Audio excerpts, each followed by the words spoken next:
Oh shit. Oh yeah, Boston. The reason my text didn't send is not because I didn't hit send. It's because literally this fucking household hates cell phones. It's like my Probably, wife's work. yeah. Here though. It's probably all the lead in the paint in the walls. Would be my Right. guess. Likely. Um, but who fucking knows? Whenever my wife has problems with self-service at work, it will be she's always one message behind me. So like I'll send a message and I'll send another message and the previous one sends. So it's just like I need to text my wife, please. Yeah. Okay. So I have two cats. Check. I have a Louise and I have a Dwight. Sherlock is asleep on the bed. Hmm. Dwight's looking super cute in his yurt. I'm honestly so fucking surprised. I've always heard that they're really warm in there, so they can just cuddle up in there and Oh, roast this their is bones. this is the fucking weather for it. Yeah. No photos. I don't want to open. I never want to open you. No, I hate the Mixer website officially now Yeah. because every time I try and load our thing, it's like, oh, okay, congratulations, you loaded it up. Oh, it's the mobile version, by the way. It's like, motherfucker, I'm on a Yeah. goddamn PC. Yep. So I delete the mobile bit and then I hit enter, and it's like, oh, okay, let me just reload this thing. Ah, back to mobile site. And it's like I can't do any of the sparks or the fancy animations or any of that shit because I'm not using the goddamn fucking app. Yeah, also, like, why would you ever want to use the mobile version of the website instead of the app? I don't know. So It's confusing. weird. Mixer, you're weird. Uh-huh. Okay, let's close that. Okay, are you Thank you gents? for cropping it, by the way, so that you can see Dwight, You're welcome. even I if just it's at the I just cost of take your more of frame Newsom. and squish it in there. All right, you gents ready to get started? Yep. Let's do it. Okay, let me pull up my notes here. Are we not going to do it live? We're live. Oh, are we? Yeah. Yeah. Sorry, I didn't. I usually say, "Oh, we're live now." You might have. I might have just been evidently. Zoned out for a second. Yeah. I don't blame you. Well, in that I'm on Twitch and it's not telling me that we are live. During Oh the wait, mixed now drink. it's telling me. Oh, Good grief. Okay. Twitch. Okay, Get with sorry. it. My bad. Yeah, some of the stuff seems like it's delayed a little bit. Weird. Okay, you ready, guys? Uh-huh. Let's do it. All right, starting in 3, 2, 1. It's the third Saturday of the month, so we're here to talk about TVGP's Game Club, the show where we and you, the community, play an old game together. And this month was This Old? Is Old? Oldish. Sometimes it's old, sometimes it's oldish, recent-ish. Okay. This past month was the old-ish This Is the Police 2. I'm your host, Boston, and joining me as always is Moonpeer Hello. and Musum. Hey. Let's just dive right into all the deets about the game. Released on July 31st, 2018, the oldish. Published by THQ Nordic and developed by Weepy, who I believe, still not entirely sure how to pronounce their studio name, but Let's that's just go with Weepy. It's two E's and a PY. It's Weepy. yeah. Platforms is Switch, PS4, Xbox One, Android, which didn't remember, and PC. Yep. The mobile version is apparently pretty solid. Oh, nice. Time travel, Metacritic 66, OpenCritic 70, which is less than I was expecting it to be. Appears for the release date Octopath Traveler, Sonic Mania Plus, The Banner Saga 3, Chasm, and the biggin, Dead Cells. Dead Cells finally came out of early access then, Okay. which is probably what took up news cycles there. That and Octopath Traveler. Because, I Yeah. mean, come on, Octopath Traveler, nobody would shut up about that thing. That's right. Top of the pile, middle of the pack, or overlooked. How did we feel the reception of This Is the Police 2 happened? I'll go first. It was overlooked because nobody cared. Yeah. I I think enough people played the first one, and if you didn't enjoy the first one, which most people didn't, they're like, oh, good, another one. Fantastic. Yeah. So I had never heard of this series until you guys started talking about it. Okay. So, like, I didn't know it existed. I didn't know it came out. I didn't know what it was. I guess I had a vague idea from hearing you guys, but anyway. Yeah. Yeah. Thank you again, my wife, for being the person who saw the trailer for this. I was like, you guys should play that for Game Club. And we're like, yeah, okay, whoops, it's one of my favorite games of all time. Okay. Well, let's get into the game itself. This is the Police 2, our favorite game of all time? No, we're going to talk about what we liked and what we didn't like before we get into what game we'll be playing next. Who wants to go first? Let's let the newcomer go first. Okay. Okay, so I got a lot of mixed feelings about this game. Like, overall, Don't worry, so do I. Don't worry, so do I. Wait, so before we get started, I always forget to mention this. We're going to spoil the story of This is the Police 2. Now that we're done with all the preamble stuff, we will likely spoil a lot of the story of This is the Police 1. So if you care about the story of either one of them, go play them. And then come back. We'll be here. It's like you sensed what my complaint was going to be. Yeah. As soon as you started, I was like, right, we have to mention that. Also, just as a quick aside, platforms? PS4. Switch. Xbox One X? Hey. Nice. The whole gamut, minus mobile. All right, back to Newsom, sorry. They had a sale for a hard copy at Best Buy. I got it for like $15 or something like that. It was great. That's a steal. I own it on PC thanks to Boston when they accidentally mispriced it as like $3. When it was brand new, it was like $27 off. It's like, hell yeah, let's do it. Mm-hmm. So like, I know you got yourself and me a copy right then, but then I was like, you know what? I really like This is the Police, and Jess wants to play it, so I'm just going to buy a copy on the Xbox as well. Now that it's finally out there. Yeah.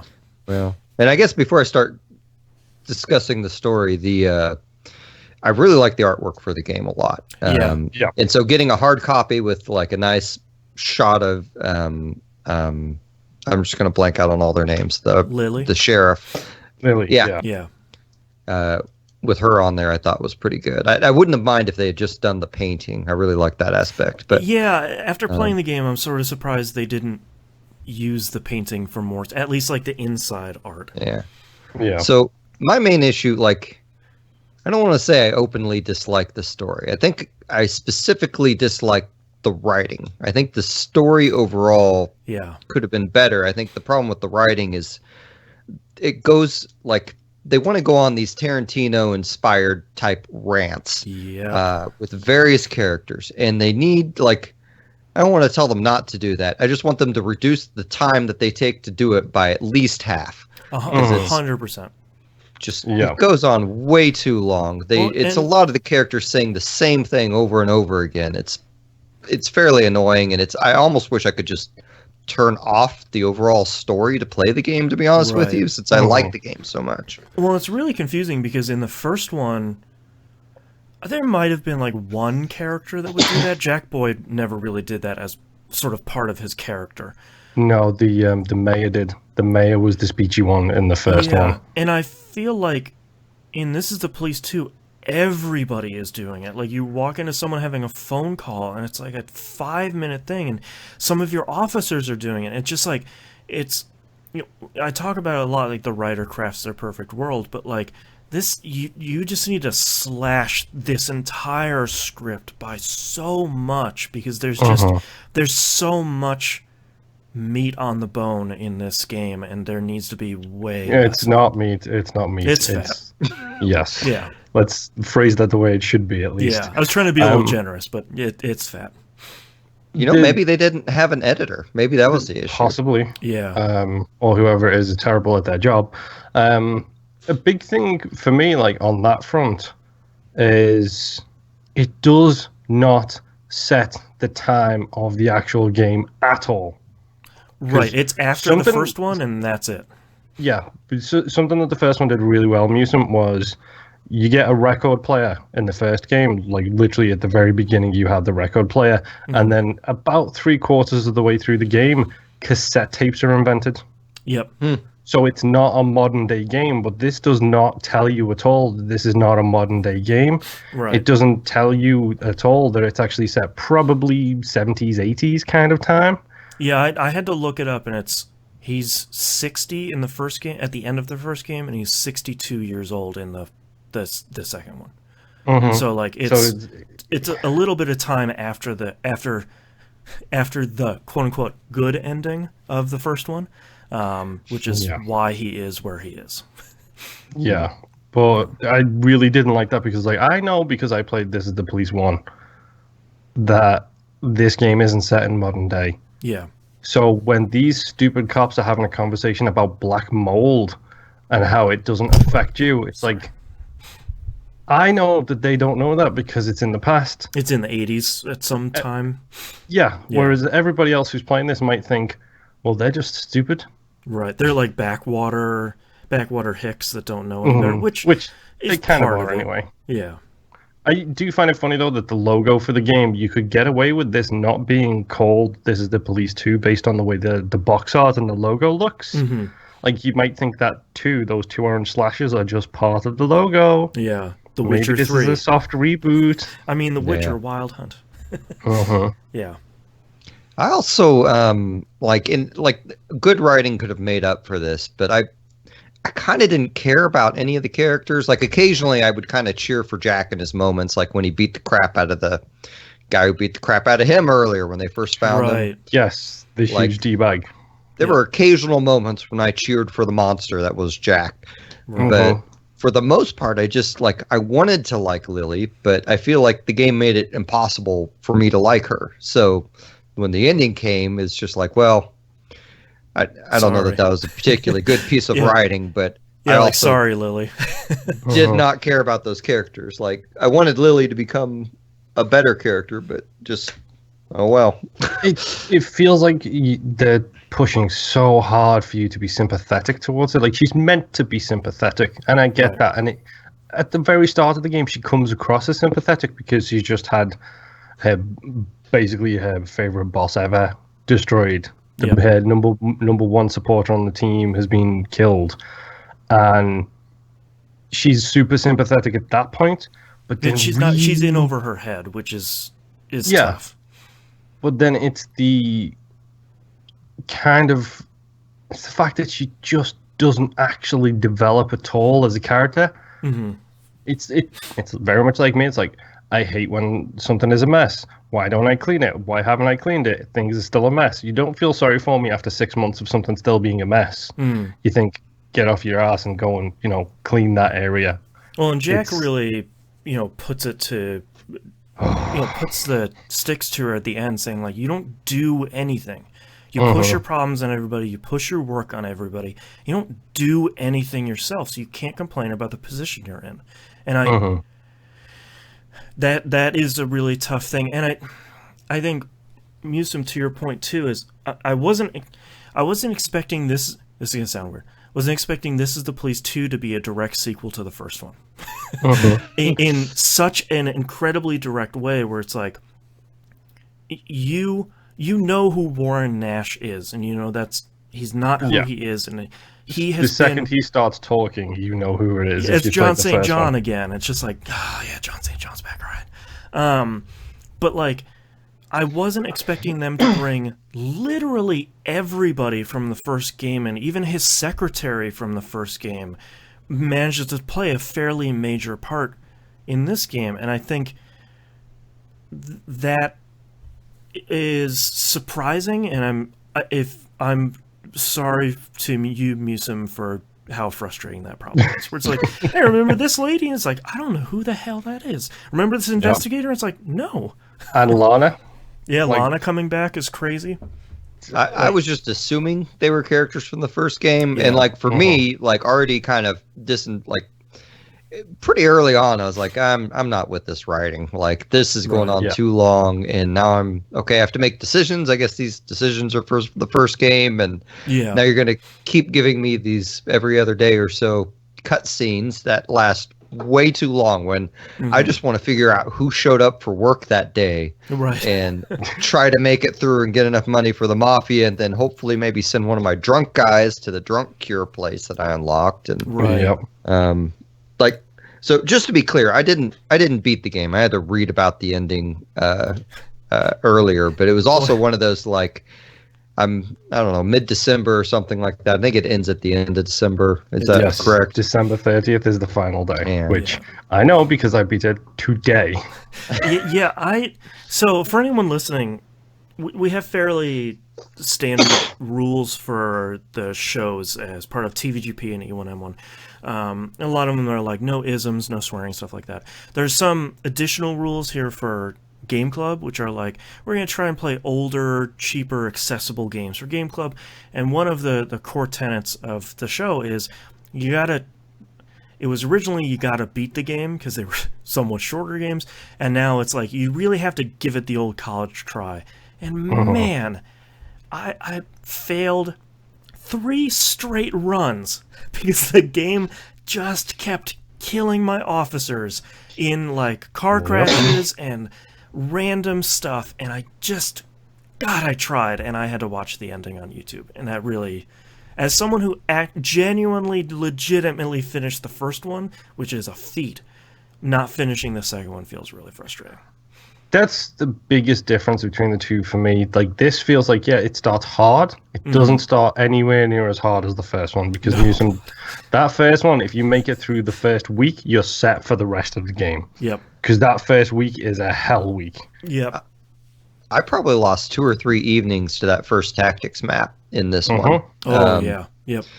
That was ridiculously hard, and I don't remember how I lucked out getting through it, but it felt like, oh, finally I lucked out, and my officer either made the hit or the bad guy moved in the right place or something. It did not feel earned, so to speak. And it was literally like, I think it was my 3rd evening playing it, of spending 1 to 2 hours trying to beat that mission and getting really frustrated with it. And then finally, I don't know that I got really frustrated, but it was, come on, guys, get me back to the area of the game that has the music I really like in it. Right, let me send officers and stuff. Yeah. So, I mean, the tactics things, let's talk about them real quick. Sure. I feel like the only way to beat them is stealth.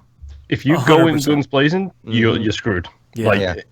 It's so hard to do any of them stealthy, and then the 2 that it forces you to go guns blazing on, it tells you one of them, it doesn't tell you on the other one that it's going to do it. Yeah. So I always take all my stealth people in.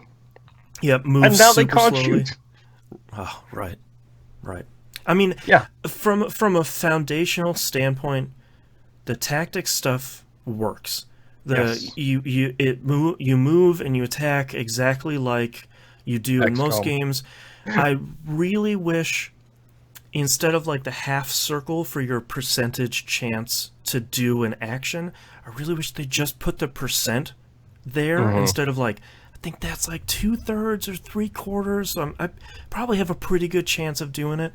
I sort of wish. My favorite thing about that is it changes, because like it can be essentially 75%, but then you pick that and it's like, okay, so now you're about 50% to hit the body, 25% to hit the face, and all that kind of stuff. So even the first circle is a lie. Right.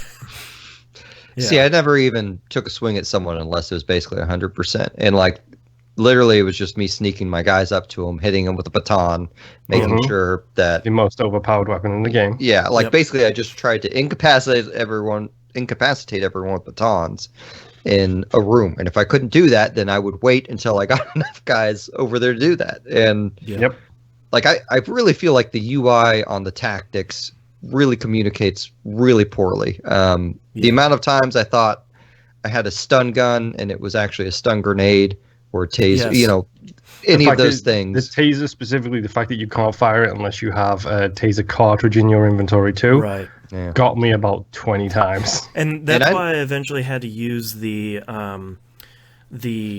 remote arrest option a lot, which was surprisingly incredibly effective. Was that Freeze Buddy?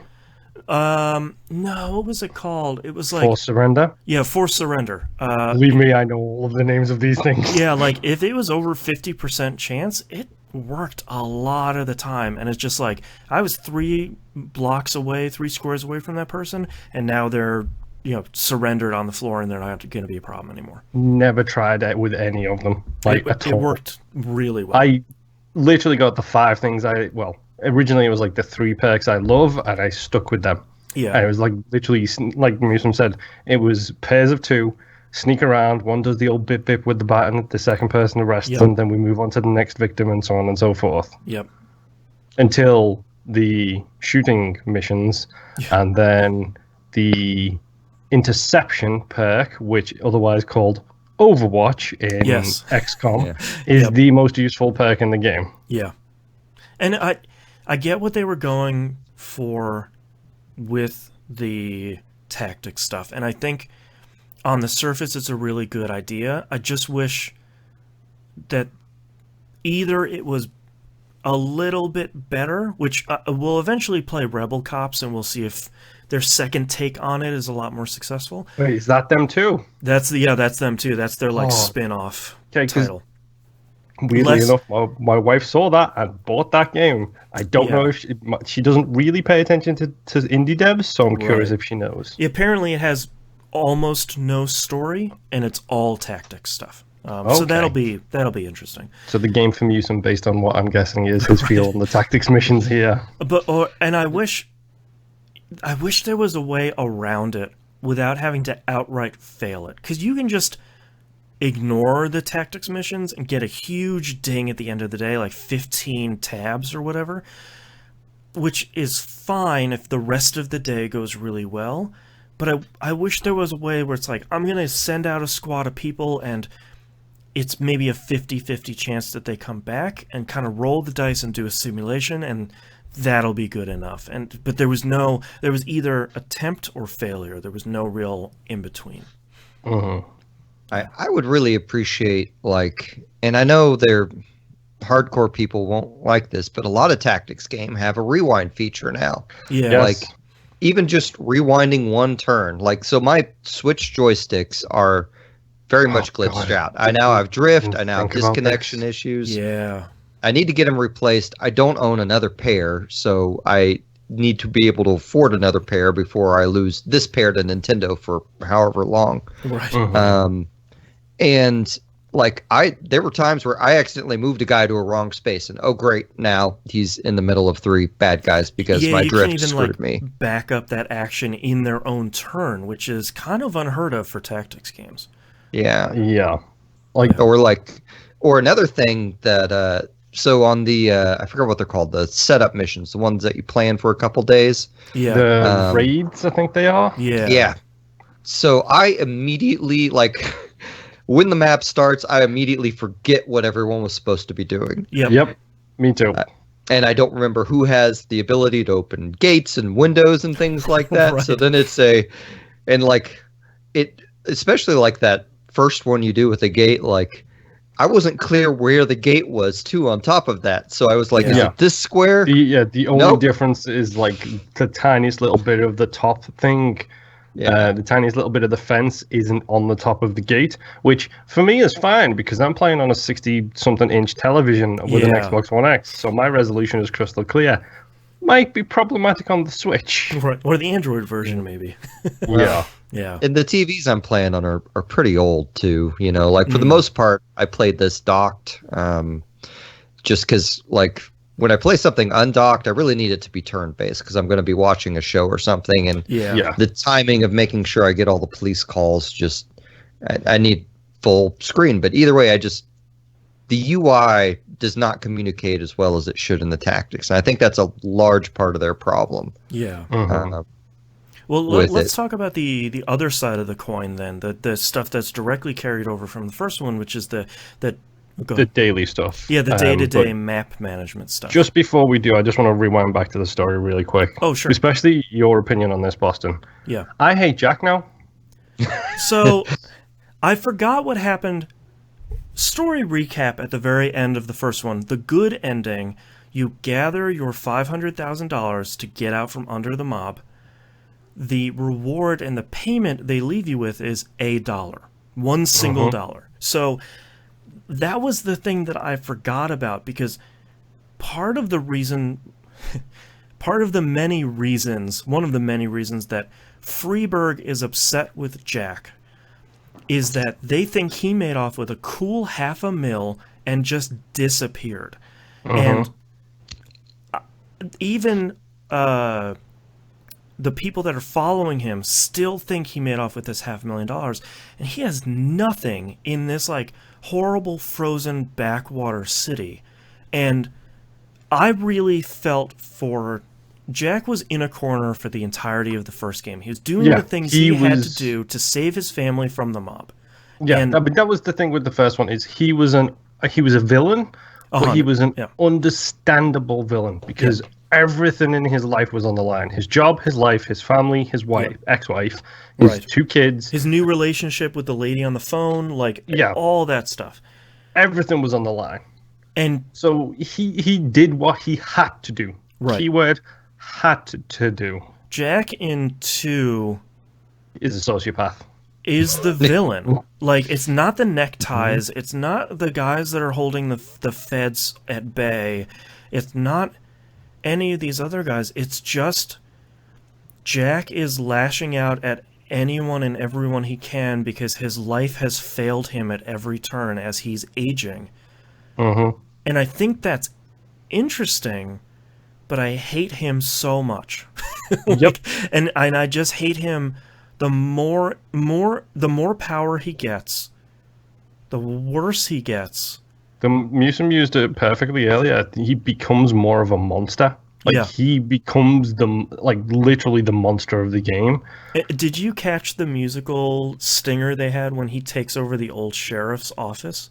When he's I didn't. Was it the This Is the Police 1 stinger? It's the This Is the Police 1 theme music. It's just like as he's looking out over the map and like over the city, the piano music from the first one plays. I was like, oh man, that's real good. Did you guys get up to his freak out? The 2 times I felt like I had some form of connection to Jack. Musim mentioned one when he kicked the crap out of that guy in like his first day. Right. And the second time was when he called his old buddy on the phone and had a bit of a breakdown because he doesn't know what's going on. When he's crying and he's asking that old judge for help. Yeah. Like, you're my only friend. Like, you have to help me. You're my friend. And that was heartbreaking. Like, I'll give you credit. Like, the voice acting in this game is amazing. Say what you want about the writing, the story. Like, Duke Nukem is a really good voice actor. It turns out. I think all of them are. Like, Lily sounds helpless whenever she's talking. She sounds so beat down. When she's yelling at Jack about her being an S-word cop, like, it just... I felt so bad. And then when the guy with the cane, the religious colonel guy... Colonel Henderson. Yeah, the one you're in a competition over tabs with. Oh no, that's Carter. Captain Carter. When she finally figures out that Jack killed that guy at the end, she's like, "You did everything you could. You had an investigation. You followed the clues. You did everything you could." I was like, "Oh, boy, that's good. Boy, you're good." Yeah, and that's the thing is, like, we're talking about not liking her as a character. That's her moment. Yep. To do something. Yep. And she just does it too late. He just has too much power by the time she does something. Yeah, I hate Jack so much. Like, it feels bad because it's like video games. You play as the person, you want to be. I don't want to be a dude offing my boss. Right. Well, no, I don't want to be a dude offing my boss. Right. Because things didn't go my way. I don't want to... That's not who I am as a person. And right. Don't get me wrong, it's a kick to the gut to see him, like, go from an understandable villain to this thing. Right. An outright villain. But part of what excites me about the ending of this game is I think it leaves a really good opportunity for a third game to be, you are a completely different character. You need to go take down Jack Boyd. Like, he has become the very thing he was sworn to protect, and you need to go clean out Sharpwood. Yeah. I think that'd be really great. If they did a third, that would be the only way they should go, I think. Yeah. So honestly, I never felt like I was playing. Like I know I was supposed to feel like I was playing as Jack, but I didn't. That's one of the problems, I think. Yeah, there was always a huge disconnect. I never really felt like his decisions were mine, and from I don't know, maybe a quarter of the way into the game, I'm like, oh, this is going for like a Scorsese type. This is about the evil character of the game, but they're going to be presented in these like, you know, in kind of the protagonist of the thing, even though they're very much not a good person at any measure. Well, and I felt like the first game did a better job of that, where it's like the mob has your family or the mob has your son, and you have 2 or 3 different things you can do to try to resolve the situation. Do you want to make this deal and just get further in the good graces of the mob, or do you want to try and deal with it yourself and go down this path? And I feel like one of the negatives of this game is that there is no choice. There is no choice. Jack just continues to slip. I thought it was going to be slip into the bottle more, but he continues to clean up and just get to be a bigger villain. So, yeah, the painting comes true at the end. I did like a lot of the. I love the painting stuff. Honestly, like I feel like they have all the elements to tell a good Scorsese style story with Tarantino style rants in it. They just. I don't know. Part of me thinks that they bit off more than they could chew. They're like, okay, we're going to make the second game, and the scope got too large. Yeah. That's the thing about this is the police one. Like the start for the first game is hard, but it is very linear, very narrow, very low scoped story. It's very simple. It's a tale as old as time. Boy meets girl. Boy talks to girl over the phone. Boy never meets girl. Is arrested by the cops. Boy gets kicked out of the club at the end. Yeah. Yes. Like it's a very simple but well told story. Like I do feel like the first game is great for that, whereas the second one is just like, get away from me, Jack. But I do like how they improved on the city and police officer management sending them out to calls in this one, because looping back around to the actual the meat of the game, shall we say. I thought I had a good segue. Because I think one of the biggest problems in the first game that they address in the second game is, first game you'd send out 3 or 4 officers on what seems to be a regular call. You get a little bit of text, hey, 4 of them died. It's like, well, wait, what? There's always a dice roll. So the bit that shows up when you send somebody out on a call now, and it gives you basically those choose your own adventure options. It's like, this is the situation. Here are 3 options. Depending on your equipment and stuff, you get to choose what you want to do. Right. The first one was pretty much just a dice roll. It didn't have any of the skills, no negotiation, nothing like that. Wow. It was just a star rating. And the improvement in the second one is so huge, because it's like, you know, for anyone that hasn't played it, you might get options of like, tase the perpetrator, tackle them, or sneak up behind them.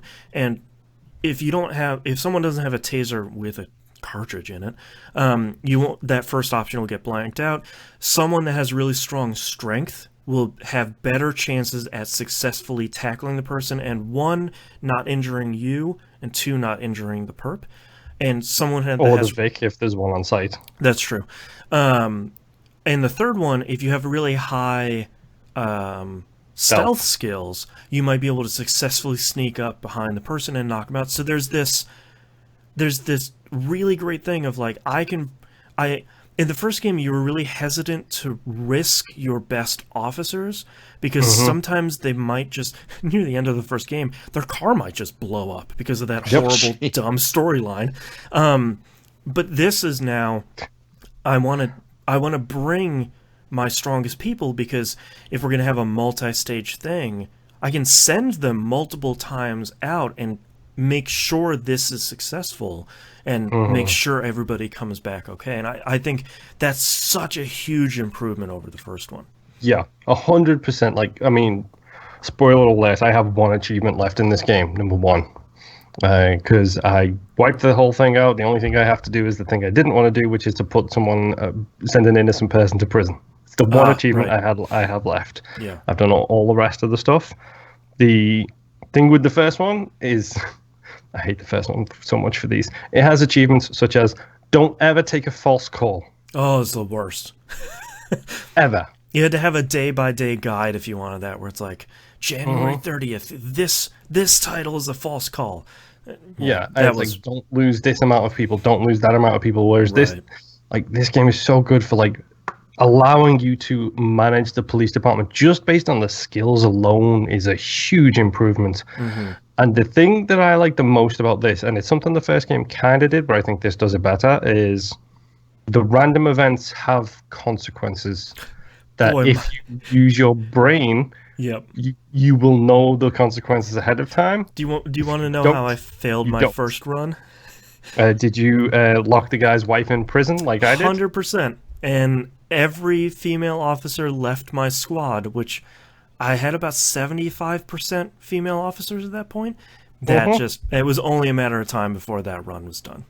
I was lucky because I was 50-50. Okay.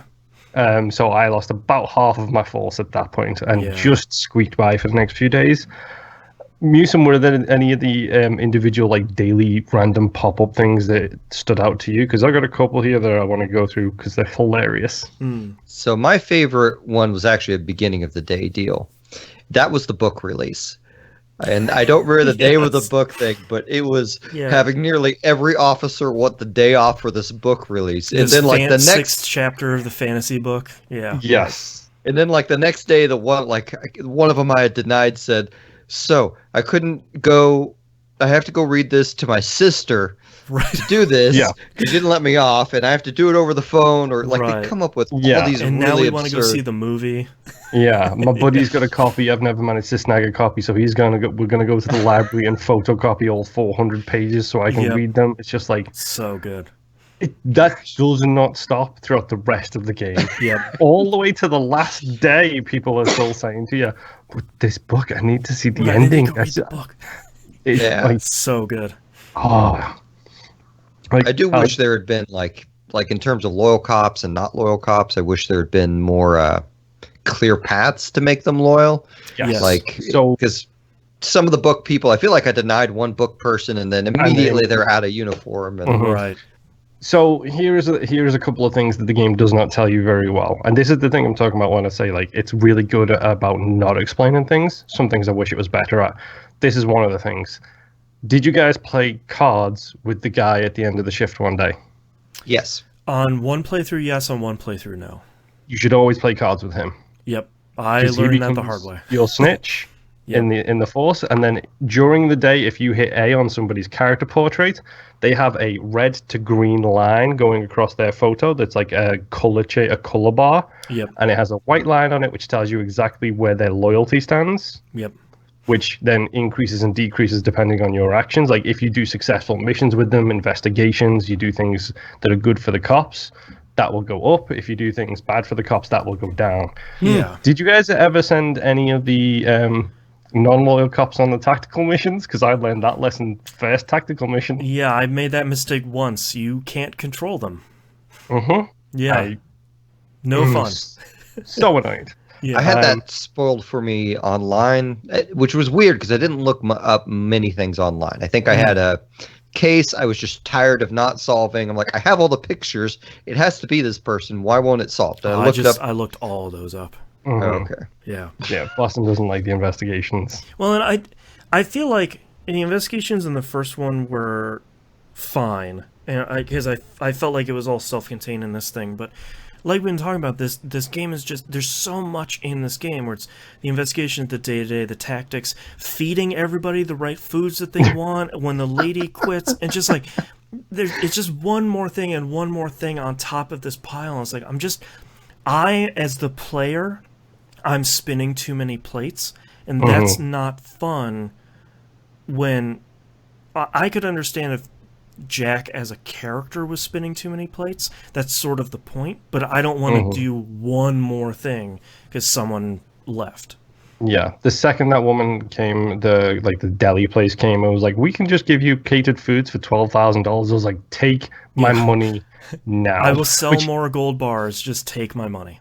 Yeah, that's actually a really good way to increase and decrease people's loyalty to you. Like if you want more of a fine tune on it, if you stick with the food planning and you have people who you want to make loyal, give them exactly what they want whenever they want food, and they very quickly their loyalty to you just goes through the roof. That's true, yeah. Did anybody deal with Penkin? Did anybody get the trophy / achievement / whatever the Switch does for Penkin? Which one was That Penkin? doesn't ring a bell. Penkin is the guy from the very beginning of the game who doesn't show up for work for like 6 days. He's got a With star his rating band? of 10. Oh, yeah. Yeah. There is an achievement for getting him over 1,000. Wow. Okay, so it's that guy. Interesting. Yes, it's that guy, which I love the references this thing makes. So I don't know if you all get the same cop names, but there's a cop in this called Birch the Third.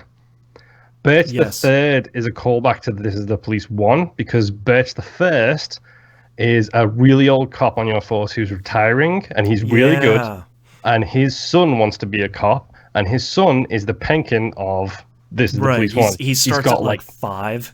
Yeah, he's got no understanding, no expertise, and he is basically just a dead weight on your entire department. By the end of This Is the Police 1, I had him at 900 or whatever. Like he was one of my best cops. Right. But there was that achievement for this one. The only way you can do that is by sending him out on every single call. Yep. Or send him to the training place. You send him to the training place and he gets whatever the skill is, plus 50 points added to his total every single time you do it, which is where the snowstorm comes in. Pro tip for anyone who's playing this game: save all of your evidence, all of your booty, all of your bullion, everything that you get. If you can save it till early December. There's a snowstorm that happens in the game. Talks about the passes get cut off and things are going to be more expensive, whatever, because of supply and demand. You can sell at that higher price. Aha, I see. Oh, wow. So gold bars go from 6,000 to sell to 18,000 to sell. Wow. Cocaine goes from 2,000 to 8,000. Wow. Marijuana goes from 1,000 to 5,000. The stupid medicine that you get that you can just buy and sell at the regular old shop, that's like 5,000 per unit, and I had 9 of them saved up in my evidence locker. That's cool. So I literally, the second that snowstorm hit, I was just messing around on a sword, and I was like, sell all my gold bars, sell all my heroin, sell all my cocaine, buy weed. I was like, I don't care. I will go into these tactical missions blind because I don't have the evidence. I got $1 million though. I'm fine with that because as soon as that happened, I was struggling with money. I was struggling. I had to take a loan to make the second payment to that guy. And then the second that the snowstorm hit, I suddenly remembered about being able to sell stuff, and I was done for the rest of the game, especially after winding up the gangs and stuff. I think I ended the game with $200,000. Yeah. And literally every day I was sending Penkin to one of those training things twice.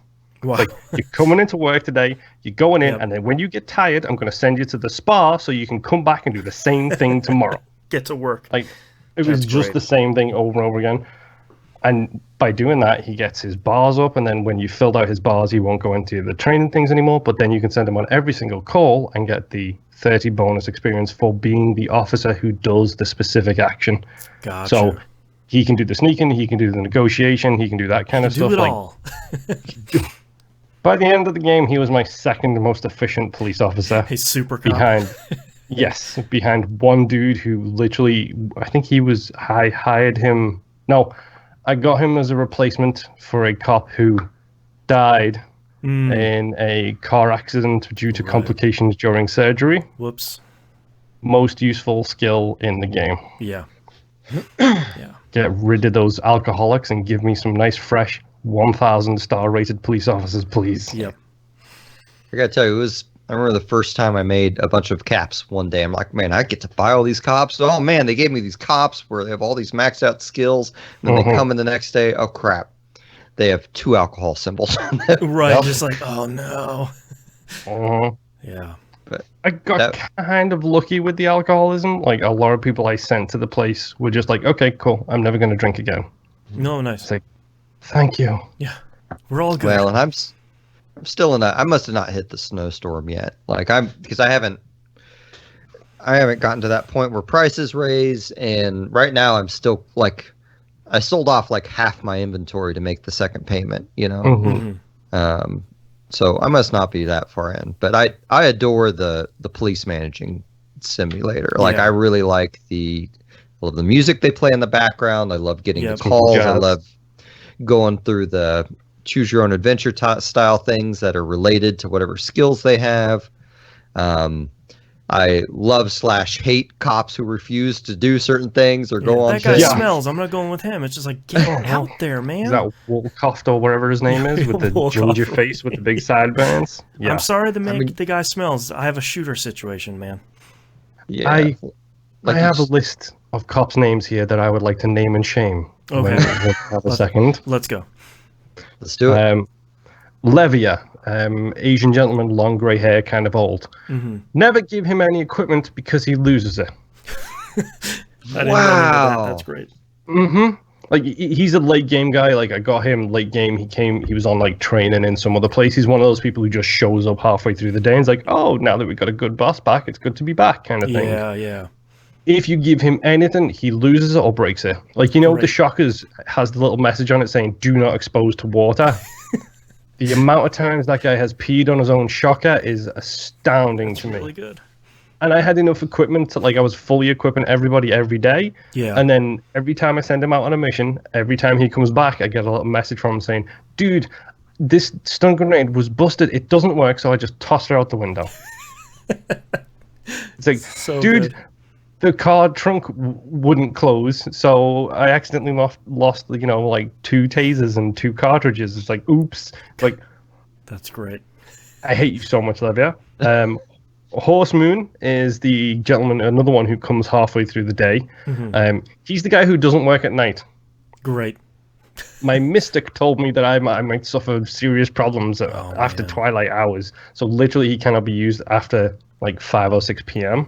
You've got Kurosawa, who literally gets tired after one job. You send him on one call, he's the and worst. Then he comes back. I need to rest all day, boss. My legs are so tired. Right. I can't go. Yeah. So, one save scum I did is there's a woman who has a store that she wants you to watch whenever she's away, like one time, and she wants you to send an officer there. And I discovered when you send an officer there and they do good, that they stay there. That is how I got rid of Kurosawa. Perfect. That's smart. Really good. That's a good idea. Really, really clever.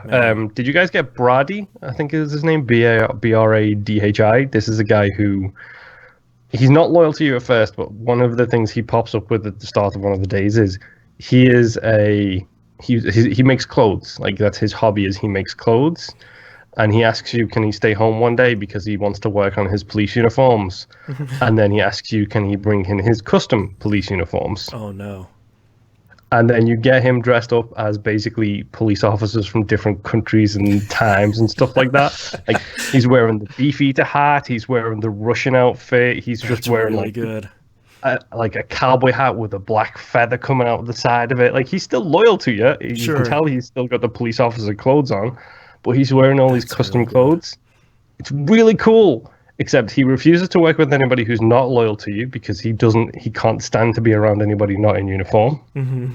He refuses to go on combat missions because he doesn't want to get blood in his silk. That's like, great. Dude, please go away. Yeah. Just I love your outfits and I keep you on my squad because I love seeing what random mess you're just going to come in. Yeah. Like, it's the thing that I loved about the first game and this game does really well is every cop feels like they have a personality. Yes. And some are just good cops. Yep. But then some are insane and you just want to shoot them yourself. Yeah. Yeah. It's so good. It's I had a hard time. I don't think I sent any of them back to Lily because as much as I wanted to, I still needed the roster. Yep. Yeah. I do like that option isn't I'm going to fire you. I like the option is fine, go back to Lily then. It's just like, oh man, that's rough. That's why, like, if I got an alcoholic dude who was like 95 stars or something and he got into a wreck and was going to be out for 5 days, I was like, doctor, take care of this man. Yes. Because at least that way I can get a free replacement.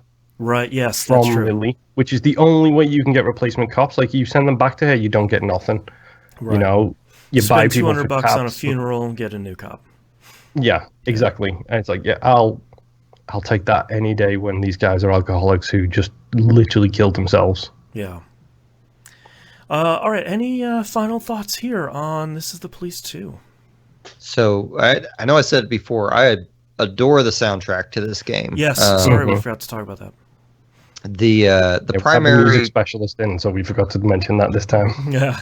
Well, and I didn't dig around a whole ton on it, but I had a really I couldn't figure out who the dev team was, so I don't know who actually implemented the sound in it or did the sound effects. And from what it appears is they hired Ben Matthews, who's like a jazz composer, performer, pianist, basically to do a bunch of tracks for the game. And then for like the electronic tracks, they got Ogre, but Ben Matthews was the primary one they used, and they used him a bit on the first game, and they also used him in the Rebel Cops game. But I think they're all just straight up songs. I don't think there's any dynamic things that could play or not play as they're playing along. Yeah, it did very much the same thing in the first game. It's really interesting because the first game had a whole lot of licensed music. So it was like, here's it also had a whole lot of free music. Like, it had a whole lot of like Chopin and stuff like that in there too. In the first one, if I remember right. Yep. And I thought that was. But the first game did a very similar thing where it's like, you're going to go do this day's work. Here's a 5-minute song that's going to play. Once it's done, you kind of get the map noises. You get the police officer noises. Yeah. The cars pull up. I love that every single time they come back, you hear the cars on the gravel. I love it. And the little like dispatcher noises. That it's all really good. But yeah, I was sort of surprised because a big part, like Moon was talking about, a big part of the game is like starting your day and pulling all the records, the vinyl records out, and picking the song you really like, and it has like the album art and the artist name and the song. I kind of miss. Then you get the cassette player. Yeah, and the cassette player and the CDs. You get a better car in the first one. I kind of miss that in this one, where it's like you start the day and a song is playing. The whole soundtrack is good. Like, spoiler alert, they'd go back to that at the end of the game when you get a record player. Yeah, like, I really like that callback of like, what is this package he has in the bar? And he opens it and it's like, nah, it's the record thing. Player. This is awesome. Record. That's great. But like, I sort of did miss that in the beginning, where it's you had. The first game did that routine, that ritual so well, where it's like starting your crappy car, picking out the music, and then it eventually pays that off later in the first one. But yeah, music is outstanding. I'm really glad they brought that dude back in this one, just because his jazz stuff is so good. Yeah, I mean, like, he's amazing. Like, he's primarily like a pianist, it looks like, but you know, he's obviously like, that is like, if you go to his website, this is not video game soundtrack focused. It is, I'm a musician, composer, band leader, like, is what it says straight up at the beginning. So, but. And the soundtrack's on Spotify, too, if anyone wants to listen to it. It's like 35 tracks long. Like, he wrote so much music for this. Yeah. And they also have another artist on there called Ogre, who only did a few tracks, but they're the some of the electronic songs. Yeah. And that stuff's really it's not Ogre from Skinny Puppy, if any of the audience's brain is going there. This is a different person or group that I honestly couldn't find much about. I assume they had a few tracks they'd already released, because their Bandcamp has like 20 albums on it. So I'm guessing this is like a Hotline Miami, whatever that game's called. Type situation where the makers of the game found this guy's music and added it to it. But Ben Matthews, that was absolutely amazing. Completely appropriate mood for the game. Yeah, it's something that the first game did really well too. It's like, it's the old argument. It's like, should you notice the music or should you not notice the music? Like, that's the whole argument about music in video games. Is it better when you notice it or when you don't? I think it's good for both situations. I bang on about it enough that everybody knows how I feel about the Normandy Reborn piece of music from Mass Effect 2. Is one of my favorite pieces of music of all time. And you are supposed to notice it there. Right. Whereas this, I notice it, but it never floats above to where I'm focusing purely on the music. Like, this It isn't just a Metal complements Gear it. Rising Revengeance where the lyrics start and then you're just like, okay, this is a boss fight. Right. Some You stuff's know, happening. it's a really cool way. It's just good enough where you, like, it floats above the gameplay enough to where you notice it, you're enjoying it, you're having a little jazz, mellow mood times. Yeah, you're working. You're listening to some jazz. Exactly. Like, Yeah. it's that really perfect complement to it where Yeah. it doesn't steal the focus, but it doesn't not exist, so you'd notice it not being there. Yeah. There were a few times I just straight up paused the game so I could have that music on in the background. Yep. I've done the same thing. Yep. Like, the main menu especially, I've like just sat at the main menu while I've been in the kitchen with my huge headphones on, just chilling, listening to the music. Yeah. All right, let's get your final thoughts on the game. Let's start with you, Musa. Overall, I liked it. I think they got a lot of places that they need to improve, primarily just in communicating what's to the player, like not just one time, but throughout the level and throughout gameplay. The police management, I adore. The tactics, it's a good start, but it needs a lot of work. It's a lot better than I was expecting it to be, based on the first game not having it at all. Yeah, I will give them true. credit for that. Yeah. Well, and in the story, we've talked that to death. Like, I think the actual writing is not that great, but I also think it could be fixed with an editor, and it could be fixed with refocusing. Okay, Jack's a monster, but we want the audience to like this monster, even in spite of that. We want a Scorsese type situation. But right. Moon, what about you? Honestly, like, I'm torn, because when it comes to This Is the Police 1, like, I love This Is the Police 1. Yep. I think this game is an improvement. Yep. I think it throws too much on the dog pile. Like you said, it's got the food catering stuff, and it's got the tactical missions, and it's got... Yeah. I'm running a store now, yeah. Yeah, it literally runs so much stuff, like, just piles more and more and more and more and more mechanics on top of already existing semi-complicated mechanics. But the day-to-day stuff, I think we probably all will agree on this based on the conversation we've had. Tactical missions are okay. The story is okay to garbage, depending on what part of the story you're in. Yeah. It's passable. The performances are incredible, but the story itself is questionable. But the core of the game, that day-to-day stuff, has been improved so much to where, for lack of a better term, it doesn't feel like you're handcuffed into losing people just because of a dice roll says so. Right, exactly. And I think that in itself makes this a better game than This Is the Police 1. Yeah. There are issues with it, definitely, but I do think this is an improvement over the first one. Now, just take it, refine it, and give me a 3 where I take that M and F down, and I will be happy. Yeah. Yeah, I feel very similarly. This Is the Police 1 is one of my favorite games of all time, because it does what it does so well, and it's so laser focused on the day-to-day routine of running a police department against all odds, sort of professionally and personally, and it had this focus that I really appreciated. This Is the Police 2 loses that focus nearly completely, and I think in exchange, like you're saying, Moon, I think it's a largely better game. But when it isn't a better game, it really isn't a better game. And I think they could have done with... I get their desire of... The first game was so focused and was made on such a small budget and was such a hit that we now have the opportunity to really make maybe the game they wanted to make originally with all this stuff. But I really hope they rein virtually all of that in for the third one, if they make a third one.